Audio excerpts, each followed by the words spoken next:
یعنی پورے اس آیت کو اللہ رب العالمین، اس سے پتہ چلا کہ جب بندہ اللہ کی تعریف کرتا ہے تو اللہ تعالیٰ اپنے بندے کے یاد کرتا ہے، تعریف کرتا ہے۔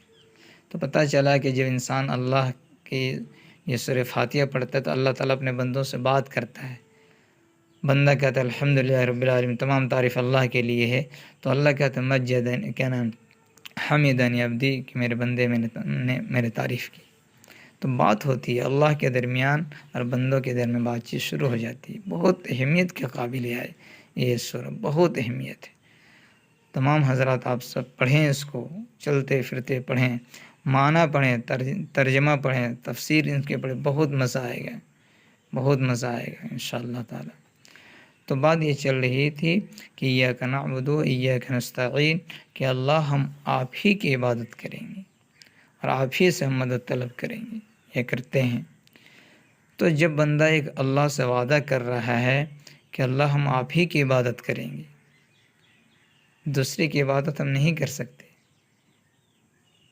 کیوں؟ کیونکہ اس قابل ہی نہیں ہے، اللہ ہی کی ذات اس قابل ہے جس کی عبادت کی جائے۔ اب ہمیں اس آیت پاک پر ہمیں غور کرنا ہوگا، ہر حالت میں اپنی اس آیت پاک پر ڈٹا رہنا پڑے گا۔ ایسا نہیں کہ ہم زبان سے کہیں اللہ ہم آپ ہی کی عبادت کریں گے اور ہم کہیں غیروں کو عبادت نہ کرنے لگ جائیں۔ اللہ سے آپ وعدہ کر رہے ہیں، اللہ سے وعدہ کر رہے ہیں تو اللہ سے وعدہ نبھانا ہوگا۔ مطلب کیا؟ مطلب یہ ہے کہ جب ہم اللہ سے وعدہ کر دیے کہ اللہ ہم آپ ہی کی عبادت کریں گے، آپ سمجھیے بات کو۔ اب اذان ہوگی فجر کی، یا کیا نام ہے، ظہر کی، عصر کی، مغرب کی یا عشاء کی۔ اب ہم دکان کے اندر ہیں، دکان کھلے ہوئے ہیں اور اذان ہو گئی۔ اب اذان کے تقاضا یہ ہے کہ ہم مسجد کی طرف جائیں، اللہ کی عبادت کی طرف جائیں، ٹھیک۔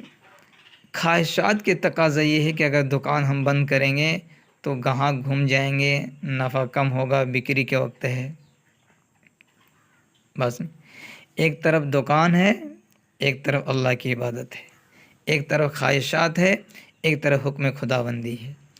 اگر ہم دکان بند کر کے، نفس پر پیر رکھ کر کے ہم دکان بند کر کے ہم چلے گئے دکان، کیا نام، مسجد نماز پڑھنے کے لیے، تو پھر ہم اس آیت پاک پر ہم صحیح عمل کر رہے ہیں۔ وَإِيَّاكَ نَعْبُدُ وَإِيَّاكَ نَسْتَعِينُ، اللہ آپ ہی کی ہم عبادت کریں گے۔ اگر اذان ہو گئی اور ہم مسجد کی طرف نہیں جا سکیں تو گویا کہ ہم نے خواہشات